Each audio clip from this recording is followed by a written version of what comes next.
Hello, listener. The fact you hear this means you're alive. If you're new here, consider subscribing and comment below where you're listening from. Let's begin the story. My name is Cassian Holt. People used to hire me to build bunkers and fix the ones that scared them. I drew plans, installed doors, trained owners, and left them with simple rules. Keep air clean. Keep doors honest. Keep noise small. I work from a service bay under an old sawmill. The main room is concrete and steel, bright enough to see, dim enough to stay calm. A board on the wall shows power, air, and outside cameras. A number tells us if the air is safe to think in. If that number drifts, people make bad choices. I start each day the same way. Power to back up for 5 minutes to test load. Fans to low and steady, doors checked by hand, not by screen. If a hinge clicks, we fix the click. If a seal smears black, we change the strip. We talk in short lines and log mistakes by name, including mine. We do not shout in drills. We move slow and exact. We count breaths to quiet nerves. We tape a line at knee height so a dead headlamp cannot lose a person. We keep a small kit by each door. Tape, wedges, cord, 1 spare mask, 2 batteries, a marker. On the morning the world changed, the alarm hit and held. It was 9:28 and I had a filter open on the bench. The tone was the high one we use for "do not open." I killed the shop radio and walked the list out loud so I would not skip a step. Power to backup, air to recirculate, cameras up, door 1 stays shut, door 2 arms but does not move. "Cass," a woman's voice said, "you seeing the sky?" "That you, Nadia," I said. "Hold the office hatch. Keep the radio low." I pulled the outside feed. Smoke sat on the ridge like a lid and 2 black pillars twisted where the city should be. A crawl on the old band said avoid contact and expect no help. The number on the wall was still good. That made our next choice clear. I packed the go kit and clipped the meter to my chest. I told Nadia to count to 5 and then answer me. If we heard feet, we would shut and bolt. If the wind shifted, we would wait. We opened the inner door on my mark and held the gap. Cold air touched my face and carried a bitter smoke that stung the sinuses. We listened for voices and heard none. We listened for that other sound and wished we were wrong. It was not wind. The hum from the east was getting deeper. I kept the door at half and took the first breath through cloth. Smoke had a chemical edge that stuck to the tongue. The yard held pallets, a forklift under a tarp, the truck against the west wall with ash on the hood. I checked the ground and saw our prints from yesterday. Patterns keep you alive, so I kept mine. 3 steps, listen. 3 more, look. If sound goes flat, you stop and scan. Nadia asked if I had a read on the hum, and I told her it was deeper and closer, the kind of tone a big speaker throws across a valley. We used that once to push deer off a highway. If someone was doing that on purpose, they were pushing something. I reached the truck and wiped the glass with my sleeve. The key hung where I keep it. I set the kit on the seat and checked under the hood for nests and chewed lines. Belts were clean, oil held. I left the hood up to close it once, not twice. At the gate, I felt grit on the hinge. Grit makes squeak, squeak brings company. I worked a little grease into the pin. The bar lifted smooth. The lock turned without a note. Wind was south and light, which meant our air stayed near and the smoke slid past. I opened the gate 1 span and eased the truck through. Nadia said the cam showed no bodies on the road, and I told her to keep the office door dead and wait for my count. I drove with lights off and window down. The road curved through pines and fell to the main track, and each dip held cold air. I kept speed low so the tires would not throw stones. The hum grew steady and set my teeth on edge. It came from the east cut, a blasted notch that carries sound like a pipe. I stopped before the bend and walked the last 50 yards. The shoulder fell into ditch and rose to scrub. I lay and watched the cut. 2 cars sat nose to tail under a veil of ash. 1 door hung open and bounced with each gust. The hum came from beyond them, lower than a generator and too smooth for an engine. It rose and fell like a slow breath, and with each rise the cars trembled. I marked 2 shapes on the far side, human height still. I waited 1 minute and counted heartbeats. The hum faded for 3 counts, then pushed back heavier, and when it did, the 2 shapes shifted a step without balance. Their heads came up slow and kept going a notch too far. Nadia said she lost the city feed, and I told her to scan and keep gain low. I slid back to the truck and let it roll the first stretch with the engine off. I kept west, away from the cut. The plan was simple. Check 3 client sites within 40 miles. If any door held and any air read clean, we would have a second place to fall back. If all failed, we stopped acting like repair and started acting like retreat. The first site sat under a ranch house that looked empty even before the world tipped. I parked behind the windbreak and walked in a crouch. At the cellar doors, the lock was gone and the wood showed scratches from hands and then tools. I set the bar under the seam and lifted. Wood complained. Steel below did not. I said I was going in and that if I went quiet for 90 seconds, she should say my name once and then lock her side and wait. Nadia told me to keep the mask ready, and I told her I would wear it even if the number looked fine. The stairs were rough concrete with pockets where air stayed. The light was dead. My lamp found a shelf with jars of peaches and a long smear down the wall the color of dark tea. The inner door stood at a slant. The frame had split where bolts bite when someone forces it close against a body. I set my ear to the gap and heard only my own breath. Inside, the air was wrong. Not rotten, not sweet, just stale in a way that slows the chest. I checked the number. High for comfort, not danger, but rising. The generator room had a tidy label on the switch and a neat coil of cord. The main door was wedged with a chair leg and a dresser pushed from the wrong side, which means they tried to hold a thing that was already in. I moved the dresser an inch and found a handprint smeared low, small. The print pointed toward the sleeping room. I kept the bar in my left hand and moved the curtain with my right. 2 bunks were stripped. One had a blanket balled tight. A shoe lay on its side by the last bed. No foot in it. Nadia asked what I had, and I told her the place was empty of the living and probably empty of the moving. But the air was climbing, and I did not like the door. The lock had the clean shine of new metal in old wood. I checked the vent line and found a splice wrapped in tape that had peeled. Tape peels when heat cycles and dust sticks. Dust makes leaks. Leaks make noise, and noise makes visitors. I cut the old tape and set a clamp from my kit. The sound dropped a hair. The pantry held cans stacked by type. I took only what we could replace with thanks if someone came back later, and I left a note with a date and a band we monitor. Back outside, wind shifted and brought a low voice that was not a voice. The hum rolled over the hill. I kept the engine under 2,000 so our note would sit under Valley's voice instead of on top of it. The third site sat high on a shelf road with 1 switchback. Halfway up, I killed the engine and listened. The hum was gone here. I could hear distant pops that were not trees and not rocks.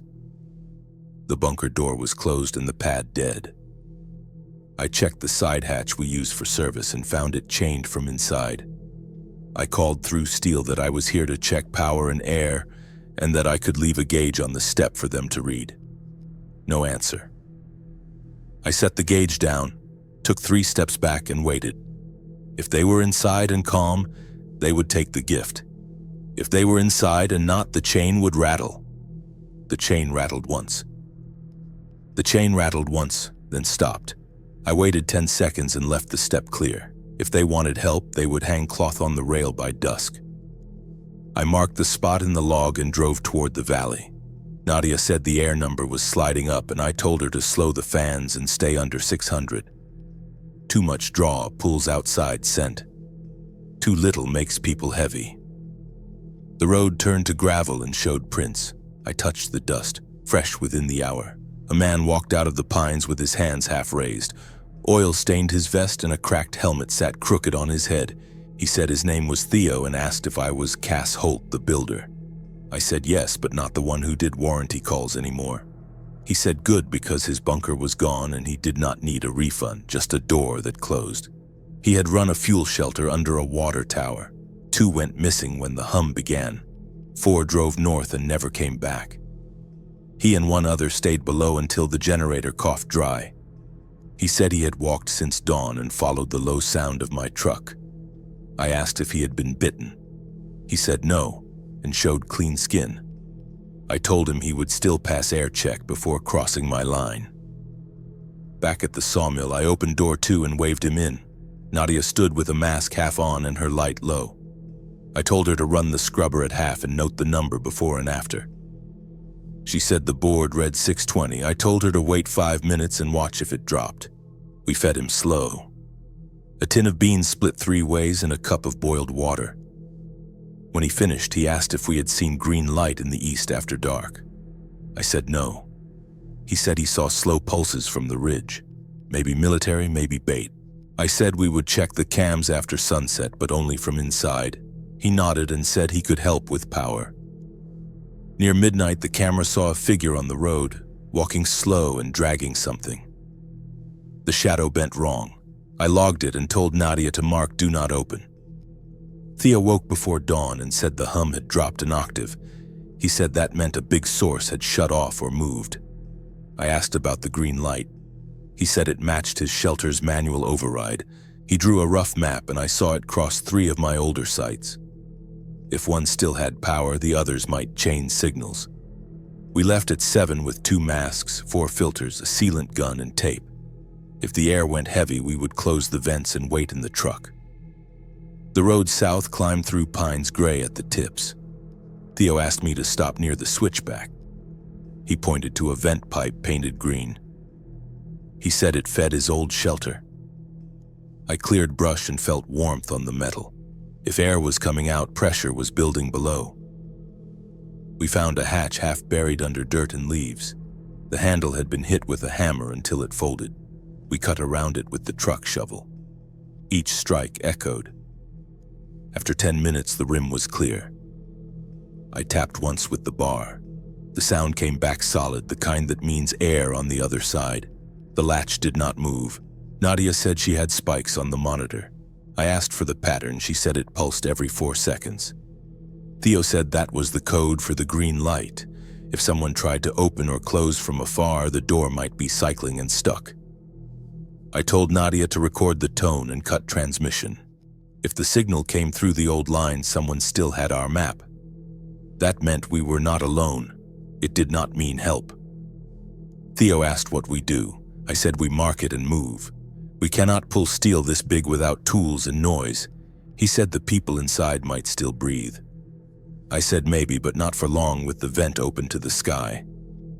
We covered the hatch with dirt until metal was gone. On the way back, I saw prints in the ash that were not ours. Small steps, bare feet, 5 toes clear. They stopped 10 feet from the truck. Nadia asked if we were rolling. I said yes and told her to lock door 2 and keep lights down. We reached the main track and turned west to keep the wind at our backs. The hum returned, deeper now. A mile later, we saw a store with boards on the windows. I parked behind the dumpster and walked the alley. A service door had a bar slot and a peephole. I knocked once and waited. A voice asked for a name. I gave mine and said we could trade tape and a filter for water. The bar slid. A woman opened the door 2 inches and kept her foot behind it. She said they had no water to trade, only news. A group in trucks had come at dusk and used a deep horn to push the dead. They stopped on the far ridge and waited for lights, then pointed the sound and watched the road. I asked if she had seen green pulses. She said yes, far east, a blink before the horn. I thanked her and gave tape anyway. She closed the door. We rolled again. The hum faded, then came back thicker. Theo asked if the trucks owned the horn. I said maybe, or maybe they stole it. He asked if sound could steer a crowd. I said yes. We crested the last rise before home. The mill roof showed through pines. I told Nadia we were 2 minutes out. She said the number was steady and the cams were clear. The gate swung smooth. We parked nose in and killed the engine. The silence that followed was tight. Nadia met us at the door and asked what we brought back. I said 1 steady pair of hands, 1 bad hatch we could not open, and a rumor with a deep note. She asked which one mattered first. I said the rumor because sound was coming down our valley now and it was not alone. The wind carried the tone closer. The tone reached the bay before we did. It was the slow rise we hear when the air gets heavy. I checked the number on the wall and watched it drift from 625 to 640 and keep going. Fans sat on low. Door seals looked clean. That meant we had more breathers than our setting liked, or a leak we had not seen. I told Nadia to switch to backup for 5 minutes and log the draw, and I told Theo to walk the line and feel every vent with his palm. Warm out, cool in. He moved without questions, which saved time. I ran a light along the inner door strip and saw dust where it should be clean. I wiped it closed and watched the number. It dropped 2 points, then climbed again. The door was not the problem. Nadia said the outside sound was lower and thicker, and I told her to blanket the loud metal. The pump, the drill press, the loose rack. Hard edges ring when bass hits them, and any ring that leaks is a flag. Theo called the first odd read. The small return by the tool cage breathed out instead of in. I pulled the cover and found lint packed tight in the first bend. I scooped what I could and taped a loop to fish out more. The number stalled at 642. Stalling beats climbing, but it isn't winning. I said we'd run a short push of fresh air. A quick rinse clears heads so people don't get dumb and loud.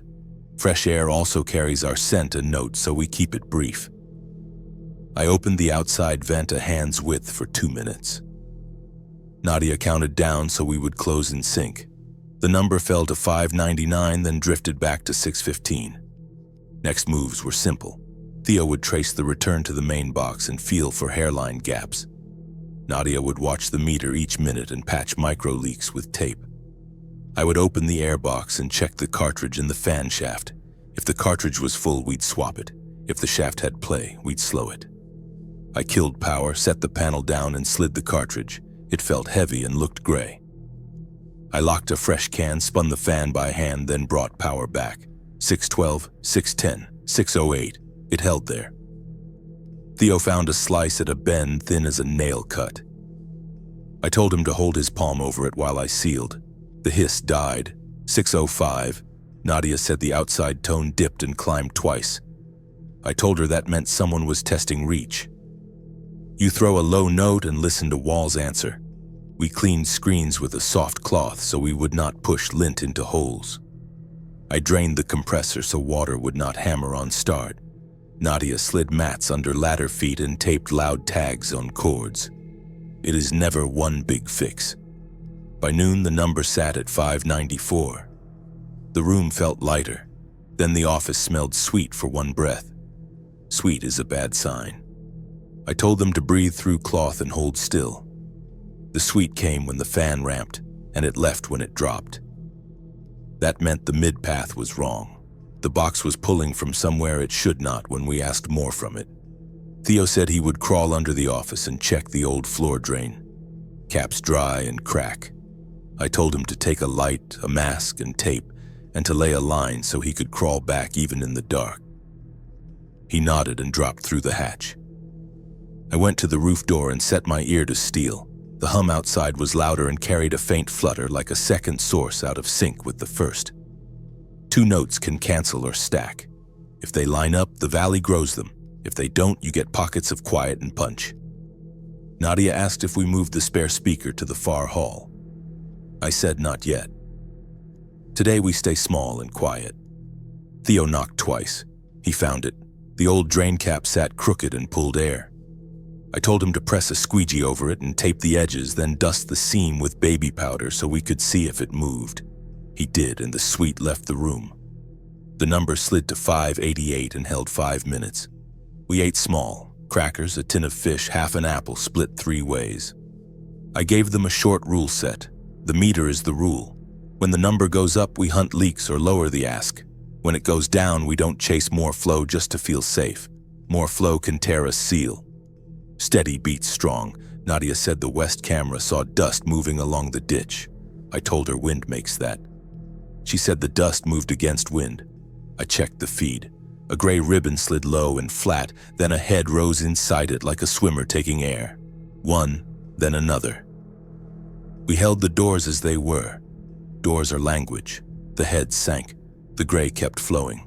If they were crawling, they were slow. If a horn hit now, it would wake them like a hand on the back. I told Nadia to set 2 flares by the north hatch. Light pulls eyes without a bang. If we had to move them, we would throw light long and walk short. Theo came up dusty and grinning in spite of it. The cap was snug and the path marked. He watched the number stay flat and nodded. Afternoon stayed calm, then the whole door skin-thrummed. The note outside had found our steel. I put my hand on the panel and felt the low rub roll through the palm. We braced the door with rubber and cloth. Bolts couple sound. Rubber breaks it. The thrumming dropped. Theo asked why not flood the room with fresh and let outside noise wash past. I told him flooding turns us into a beacon. Beacons get visitors we can't carry. The number crept to 592 and stayed. The suite was gone. The door was quiet. The tone outside prowled up and down the hill. The air held steady and our hands stayed calm enough. We waited with lights low. You wait for the meter and for the other side to show its hand. It did. The hum cut off like a switch and came back from east and south at the same time, 1 shade apart. They were not guessing anymore. They were measuring us. 2 notes slid over each other. One pressed our door and the other rattled the racks. I told them to hold positions. Nadia said the south mic caught a click under the tone, and I told her that meant a speaker close to metal. You hear the box before you hear the crowd. I laid a simple plan with tape. We would stay small, test a decoy, and see if the hill could carry it without painting our door. Theo would set the spare speaker at the drainage culvert. I would run cable and keep volume low. Nadia would watch the meter and the cams and call any rise. We cracked the utility hatch and fed the cable. I set the speaker on the culvert roof where the bend throws sound away 10 meters out. Our tone sat 1 step above their hum to stay clear. I told Theo to give 5 seconds and stop. He did. The road cam picked 2 figures lifting from the ditch and turning toward the culvert mouth. They moved in short jolts, heads tilted like ears were wrong. The meter held steady. The door stayed quiet and we gave them a second 5. 3 more rose and drifted the same way. The big hum from the south stayed flat. If someone was steering, they had not seen our small pull yet. That proved the hill would carry a tone for us. We shut the hatch, rolled cable, and listened. A truck coughed to life on the south road. The cam caught a dull grill, a rack with 2 horns, and a short mast with a small box. One drove. One rode the bed with a hand on the mast. They parked 1 bend below and idled. The horns faced the east cut. The box clicked. The low note returned thicker than before. They did not point at us. They pointed down the valley and waited. Theo asked if they were clearing their path, and I told him they were sweeping the road of anything that wandered. You do not waste fuel if you do not plan to use the road again. A second truck arrived and parked behind the first. Horns angled the other way so 2 notes met near the bend. Where they overlapped, the picture shimmered. The bedrider scanned the trees with a small scope and then gestured. The driver rolled half a length and stopped. The horn dropped 1 step. The shimmer moved. Nadia said no dash lights, and I told her they were running passive. No extra draw, no chatter, no waste. This was a team. A third truck crested and stopped short. No horns. A flat deck with crates under tight tarps. 2 riders with masks. The first 2 trucks made sound. The third carried goods. That was the order. I wanted to let them pass, but I needed a sample. I told Theo to set our decoy again, softer, just a breath. He did. The first rider turned her head a degree, held it, then let it go. They had range and discipline, but they did not chase every whisper. We cut the decoy. The trucks raised revs and swung the horns toward the cut. The note climbed and the cam blurred. Figures rose by 10s and walked. The rear horn herded strays. It was clean and cold. Theo asked what we do if they point that at us. I said we make our door small and our sound smaller, and we let terrain do the rest. We are a bad target if we act like a hole in a hill and not a house. They moved past our access road. The flow followed the sound like iron to a magnet. The riders watched heads and counted. They did math, not mercy. At the far bend they idled. The horns cut for 10 seconds. The crowd kept walking for 8 and then lost pace. The horns came back, slightly out of sync. The heads corrected and tightened. The drivers tested delay like they were tuning a haul. I wrote that down. Delay is their lever. To break a pull, throw a different delay and split the crowd at the seam.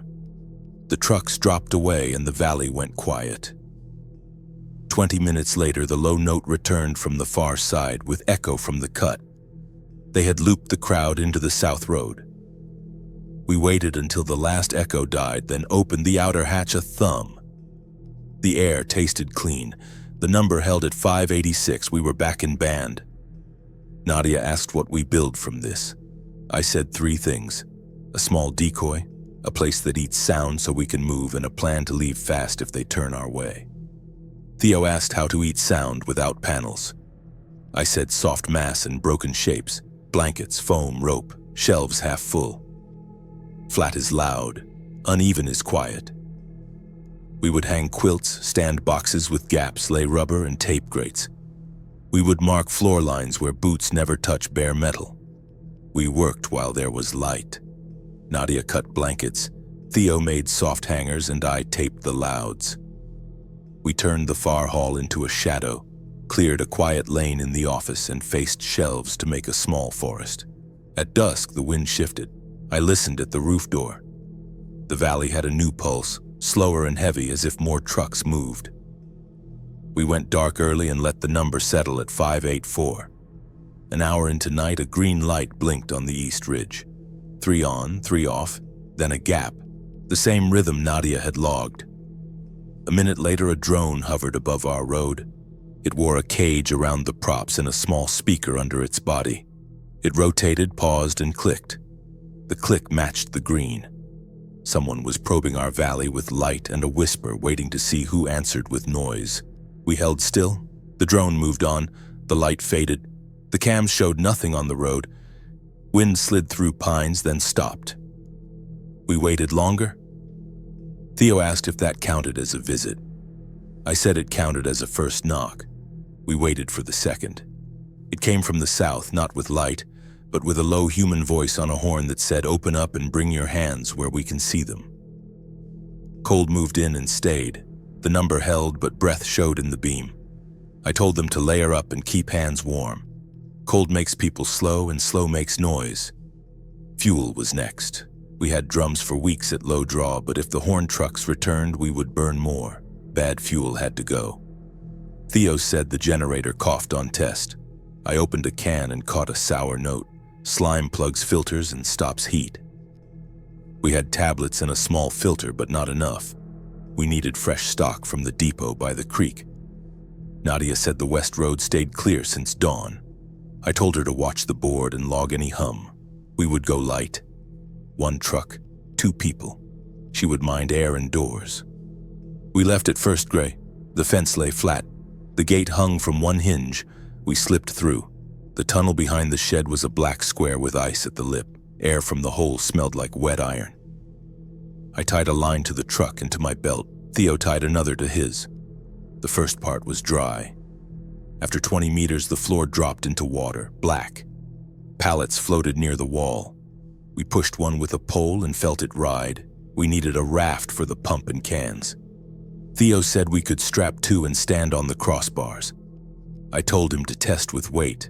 He put 1 full can on and stepped on the end. It dipped, held, and rocked.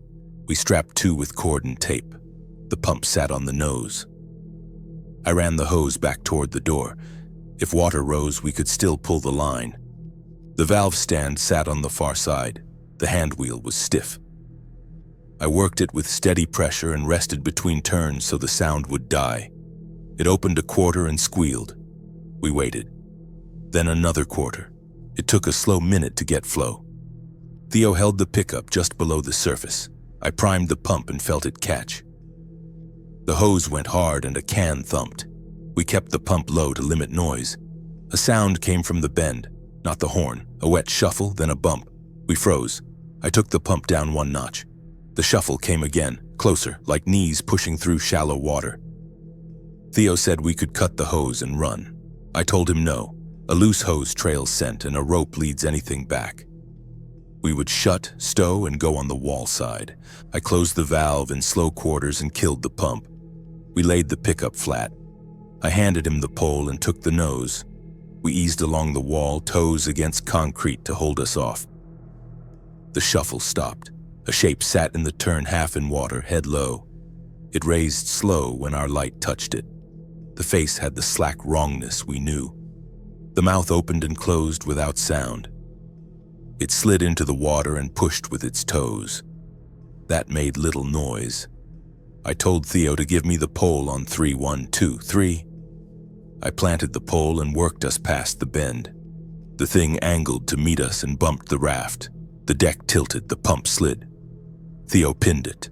The raft hit the far wall. The thing reached for the edge and I hit its wrist with the pole. Bone gave. It went under, then rose at the stern. I pushed its head down. Water closed over it. It thrashed once, then drifted toward the light at the door. We moved. The raft scraped. I kept the nose off the wall and walked us along the edge. At 10 meters, the door light showed our line. It hung a hand above the water. The thing turned and followed the brighter patch. It was slow but steady. We could beat it if we kept true. We hit shallow floor and dragged the raft onto dry. 3 cans were full. A 4th sat half. I told Theo to cap and load. I covered the mouth. The thing reached the lip and found the ice. It broke the skin and pulled. It stood in a crouch. I backed to the door and kept the pole high. It stepped once and fell to one knee. It pushed up, saw our breath, and opened and closed its mouth. Theo said the cans were on. I told him to start the truck and keep it in gear. He ran. The thing came on. I gave ground and kept the pole between us, 8 feet, 6. I swung for the knee and felt the cap slip. It fell, rose, and reached. I dropped the pole and took the pry bar from the frame. Steel on bone ends what wood cannot. I hit once at the temple and felt the weight stop. It slid down the wall and lay still. We cut the hose and let the rest drain into the last can. I threw the pump onto the bed and shoved the raft aside. Theo backed the truck to the lip. We hauled the cans up and tied them fast. I kicked the pole into the tunnel and pulled the line free. We rolled out slow to keep the load from sloshing and to watch for anything drawn by smell or sound. Halfway home, the engine skipped. Bad fuel in the line. I feathered the throttle. If we stopped in the cut, sound would sit with us and carry. I told Theo to watch the mirror. He said the road was clear. I said good and told him not to talk until the engine smoothed. It did. And we climbed the last hill without a stall. At the gate, Nadia stood with the door cracked and the bar ready. We slid in, back to the wall, and shut. The number sat at 581. Warm air felt like mercy. We drew a sample from each can. The fuel looked clean. We would still run it through cloth before we mixed it. Nadia asked if the thing had made a sound. I said no. Cold takes voice first, then speed. It never takes intent. We logged the trip, cleaned tools, and set the pump to dry. We waited for the trucks to test our valley again. When the hum came back, it brought snow again. Snow hit hard and then stopped. The road went flat and gray, and cold made sound travel. I told them the rules for nights like this: keep talk short, cover metal, hold heat steady and low. We blacked the windows and hung blankets. Theo slid rubber under door braces and checked mats. Nadia killed stray lights and taped leaks. Maya warmed hands and restocked the kit. Owen watched pressure at the pump. A knock came through the ground, a slow thud far off. I set a palm to the door seam and felt a low note ride with the cold. Nadia said 3 figures were on the road, and I told her to keep the zoom wide. Theo asked about the decoy speaker, and I told him to wait until we knew whose note we were hearing. 2 trucks idled far off. The thud came again and a lower one under it. I told them to hold. Horn trucks pressed into the valley, one note from the south, another from the east, late by a breath. Where they met, the air thickened. Heads turned downhill, feet found one time. I told Theo to set the decoy. He kept to rubber, set the box at the culvert bend, and ran the line back. I kept gain low and called for 5 seconds. We pulsed 1 step above the horns. 2 heads twisted and drifted toward the culvert. The meter held. The door stayed quiet. We cut the tone and waited. The heads kept moving away. The horns nudged the flow along the road. A green blink came from the far ridge. The crowd corrected when the horns rose and dropped. I told Nadia to mark intervals and Theo made ticks on a card. We needed their timing. One figure turned down our lane. He sniffed the dark and listened to the door. His face hung slack, but his feet tested each patch like someone who had worked with steel. He put his ear to the seam. Owen asked if he should take the shotgun, and I told him no and pointed to the pole. Quiet first. He felt for the hinge. I felt the tick through steel. He pressed, pulled, then drifted back to the lane when the horn rose. Some of them remember hands. The trucks pressed the sound harder. More heads came. The fence bowed. We stuffed a pillow where it rubbed pipe. Nadia said she heard a human voice under the horn. A woman called counts and angles. I told Nadia to write any words she could catch. We set quilts against the inner wall and hung 2 in the hall. Soft walls stop rooms from singing when horns hit the sweet spot. A 4th truck parked at the bend with a plow and a winch. The bed held fence and poles. They had come to clear and to leave traps. Owen said we should leave now and ride for the quarry. I said no. Fresh snow tells on runners. We would leave when they were busy. Near midnight, the horns pointed at us. The door buzzed. The racks trembled. 3 heads came in and touched the bar. We pulsed the decoy and threw a flare past the culvert. The horns stayed on us for 4 counts, then swung left, then right. The 3 at the door pulled away and followed light. A woman's voice barked one word. The horns settled on the road again. They moved on. Plow first, horns next, cargo last. They pushed the road clean and staked the edges. We stayed dark until the last engine note was gone. Nadia counted to 200. Nothing crossed the light under the door. We needed a move. I said we would cut demand and save air for a push. Nadia turned the fans a hair lower. Theo bled a water line. Owen set the generator to the quiet side. The horns stopped. Feet kept time 2 beats and then failed. Wind changed and brought clean cold. Sound washed down the valley and did not return. We used the gap. We prepped a kit by the inner door. Tape, 2 masks, 2 batteries, 1 flare, the pole, the pry bar. If horns came back before we were ready, we would abort. If not, we would shift to the Kosi Rov and stage to leave when trucks circled south. Nadia asked how long we had, and I said not long. Snow tells at dawn. Theo wrapped the pole. Owen packed the flare and checked the bar. Maya taped her sleeves and set gauze in her pocket. We would move quiet and not stop. We cracked the inner door and waited for the skin to cool. Only cold met my palm at the seam. We opened a hand, then another. No shadows. We stepped out and closed behind us. The yard was white and flat. Our last tracks were a faint memory under new powder. The fence sagged. The culvert sat black and round. The flare scar ran dark down the ditch. We crossed in a line and placed each foot where the one ahead stepped. We reached the Kosi Rov and brushed snow off the sill. The lock turned without noise. The hinge was clean. Inside the Rov, the cold bit. The tunnel sloped down and left. We moved slow to keep heat in and sound down. The meter showed clean air. Halfway down, Nadia saw a soft glow at the far bend. I told her to hold and cover her light. Theo checked with a hooded beam. Ice on the wall had caught us and thrown it back. Harmless, but it raised pulse. We reached a junction. One path led to the quarry, one back to a low vent behind brush. That vent would be our decoy if horns found the first seam. We would leave a small speaker there on a timer and let it breathe once each minute, soft and low. I set the speaker, wrapped it in cloth, and aimed it at dirt. Theo ran the wire. Nadia set the timer for 10 minutes. We needed time to get clear. Back in the hall, the first horn of the new pass rolled over the ridge and hit the yard. If the decoy worked, the seam by the low vent would look like a poor door and catch interest. We moved for the quarry path and kept to the right. Cold sharpened. Our breaths sounded too loud. I told them to slow and let sound sink into cloth. Behind us, the horn climbed and held. Then a second answered late. They were back to the old trick, but we were not where we had been.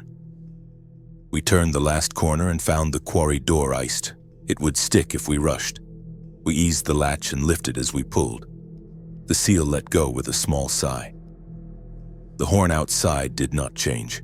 We stepped into the cut, shut the door, and set the bar. The number held. We were through the worst of the night, but not the worst of the work. Dawn would show tracks. The trucks would circle again. Our decoy would breathe, and someone with a mast might notice. We needed a bigger move than a quiet haul. We stood in the quarry cut and let the cold settle.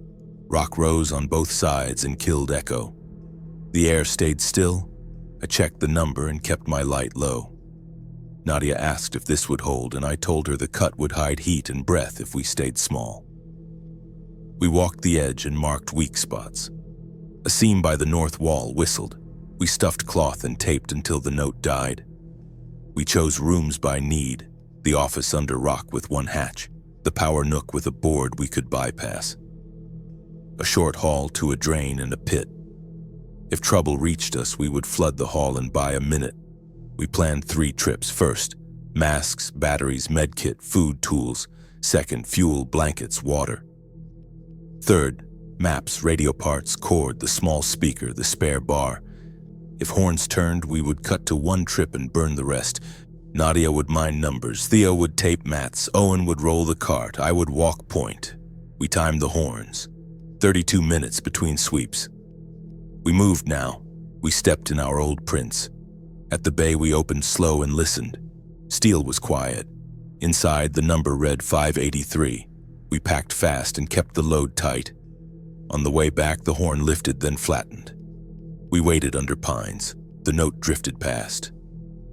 We moved. We set the first load in the office and hung blankets to eat sound. The number held. Trip 2 took fuel. The cans rode on the cart. Owen steadied the wheels. Theo carried the pump. Nadia watched the ridge. Halfway across a shape stood from the ditch, small and slow. It saw us, then turned when the horn lifted and walked toward that sound. We let it go. At the bay we tested cans with a jar. The fuel ran clear. We mixed a spoon of old and new and flashed it. The flame held. On the way out we started the floodgate. Water ran to the pit and pooled. We kept it low. The third trip was the choice. We took what mattered for weeks, not hours. Radio guts in a bin, coils, a simple antenna, the call book, and a pen. The spare bar, the small speaker, spare masks, 2 flares, a sack with cloth and a small mirror. At the threshold I counted what we would leave. The press, the shelves, half the food, hand tools, the drill. We were leaving a lot, but we were keeping people. We reached the cut as the horn returned with a wobble. That gave us shadows.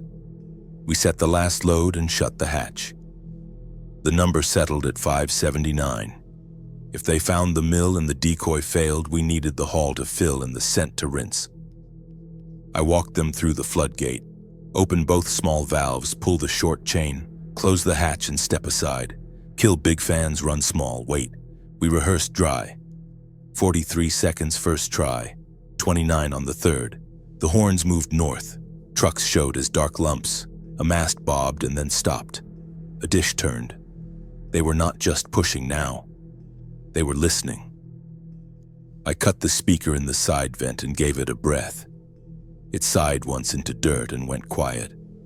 Ahead at the road snapped and then softened. The dish turned away. Snow thickened. The lead horn sent one last test and then went quiet. Nadia asked when we go for good. I said at first gray. We slept in layers. I woke to cloth settling and a pipe ticking.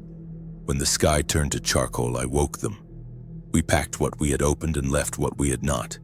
We set the cart by the hatch, tied lines to the bar, and checked latches twice. Order was simple. I would go first with the pole and meter, Theo with the cart, Nadia with the radio bin, Owen with the cans, Maya last with the kit. We opened on my count, air bit. Snow took sound and threw light. We stepped out and pulled the hatch to a hair. The cut swallowed us. We were leaving the mill for real. The door could close or burn. Either way, it would not be ours in an hour. We turned toward the old road that wound north. It was time to let the valley forget our first address and learn the new one slow. The snow held. Our pace stayed even and quiet. Halfway to the bend, two figures stood at the trees. They did not turn. When the wind shifted, they moved with it like smoke. We waited, then walked. At the old road, we crossed a shallow creek. Ice cracked. We stepped on stones and kept to grass. A wheel line cut from south to north and vanished in scrub. That meant a cart or a bike, people like us moving quiet. I marked the line and did not follow it. The quarry entrance showed as a dark oval in the bank. Brush hid the lower half. We cleared just enough to reach the latch. The handle turned smooth. The seal stuck and then let go. Inside, air was cold and dry. The number settled at 576. We shut behind us. The room was small and sound died fast. We hung blankets and set the radio on a crate. Theo ran a wire and made an antenna. Nadia tuned low. Owen stacked cans and checked for leaks. Maya made a place for bandages. We had moved a life in 3 trips and a night. We were tired, but our heads were clear and the number held. The mill could be a shell by noon. This cut would be ours if we kept it quiet. Nadia asked if we should send a short call. I told her to wait. Today we stay a signal with no name. I wrote a line on the card: mill abandoned, quarry live, air strong. We listened to the ridge and heard only wind. We had left on time. Now we had to hold. We kept our breath slow and even together. Snow held through midday and thinned on the ridge. The road below stayed white. We finished the plan without a hammer or a cut. The hill would do the work. The trap was simple. 2 small speakers in the choke, one low, one a breath late. Their seam would bend feet and wheels toward loose stone. The horn trucks would follow their own pull and jam the turn. After that, the valley would keep the knot without our help. We picked the spots by ear. I clapped once and heard where the echo sat heavy. Theo paced the distance and marked the ground with cloth flags. Nadia wrote times. Maya tied bundles where rock rang. Owen walked the inside edge and kicked gravel where a tire would slide. Power was the limit. 1 speaker would run from the quarry office. The second would take a line from the truck at the high bend. No radios, no remote, a cable in a hand. Owen chose the truck. He said he knew the road and could keep the engine quiet. I said I wanted him inside with fuel and heat. He shook his head and kept the keys. We wrapped both speakers in cloth and taped the feet. We faced one into the bend and one toward the choke. We covered the grills with mesh so snow would not pack them. We hid the cables in cracks and under drift. We tested at a whisper. The note crawled along the ground and the second answered a blink late. The pocket between them went dense. It would hold. We cut power and waited for dark. The number sat at 577. The quarry door did not sing. A green blink pulsed on the far ridge. A drone crossed low, clicked twice, moved on. Engines woke below us. 3 trucks and a plow rolled north with horns low. Heads rose from the ditch and followed. The line grew. We let them push. When the first heads reached our lower flag, I nodded to Theo. He slid the plug into the jack. I touched the second line to the lug. Our tone breathed. The second answered late. Soft first, then 1 step more. Heads near the bend turned as one. The flow leaned toward the inside wall. The plow took the turn and cut a lane. The second truck followed. The third swung wide. We shifted the seam a hand toward loose stone. A rear tire slipped and corrected. The line bunched and pushed. The horns rose to save the pace and fell out of sync for a moment. That was enough. Bodies filled the gaps and pressed across the nose of the third truck. A rider shouted. The second driver revved and lost grip again. The bed kissed rock and stuck. The road was a plug. The crowd kept coming. I told Owen to start and hold the corner. He brought the engine up to the quiet spot and stayed dark. A rider swept a lamp and traced our cable up the wall. I pulled slack under a lip. The light slid past. Nadia said the tail of the line was bending into the ditch. Maya said we had time to go. I said we finish and then go. A bear half-tied is still a bear. We held the tone steady. The first truck cleared the choke. The second rocked and stalled. The third stayed pinned. The cargo truck had nowhere to go. Hands found fenders and steps. Boots lost grip on stone. The knot tightened. I told Owen to roll. He eased the truck through the high bend with our cable clean in the crack. He would drop it at the last flag and meet us at the door. Theo looked at me and knew. Someone had to hold the second line until the hill took over. If we cut early, the plug might clear. If we stayed, it would hold on its own. I told Theo to go with Nadia and Maya. They followed the tape and did not look back. I kept my hand on the line and watched the bend. Snow fell in flakes. The trucks made their own noise, metal on rock, engines under strain, horns that had lost calm. The crowd made breath and wet steps and nothing else. A rider climbed the wall with a small pistol and shot at the speaker. Cloth jumped. He fired again and missed. He saw me when I moved. I dropped behind a hump and pulled the line. The speaker slipped from the ledge, bounced once, and slid into the press. Bodies closed over it. The rider swore and slid back down. The knot held. I eased the cable free and coiled it. The hill kept the seam. I ran the tape path and reached the door. Nadia held it a hand. Theo set the bar. Maya had the kit on her back. Owen was not there. I asked where he was. Nadia said he cut the last snag and waved them on. He said he would be right behind. I went back to the bend.